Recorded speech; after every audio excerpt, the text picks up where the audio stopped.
একদিন এক যুবক ব্যক্তি চুরির অপরাধে ধরা পড়ল।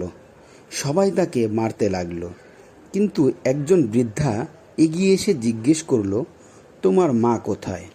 চোর বলল, মা তো অনেক আগেই মারা গেছে। বৃদ্ধা কেঁদে কেঁদে বলল, আমি তোমাকে ছোটবেলায় দেখেছি।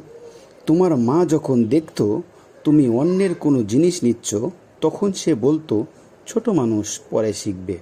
সে তোমাকে কখনো রুখে দেয়নি। তখন একজন আলেম বললেন, দেখো, একটা মায়ের দায়িত্ব ঠিকমতো পালন না করলে সন্তান কিভাবে নষ্ট হয়ে যায়। চোরটি তখন ফুপিয়ে কাঁদতে লাগলো এবং বলল, আমার মা যদি একবার আমাকে এটা বলতো যে বাবা এই কাজটা হারাম, আমি হয়তো আজ চোর হতাম না।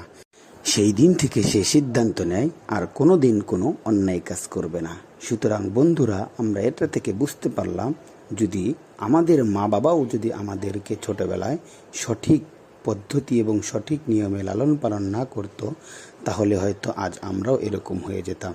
সুতরাং বন্ধুরা, আমাদের উচিত আমাদের পিতামাতার জন্য সর্বদাই দোয়া করা।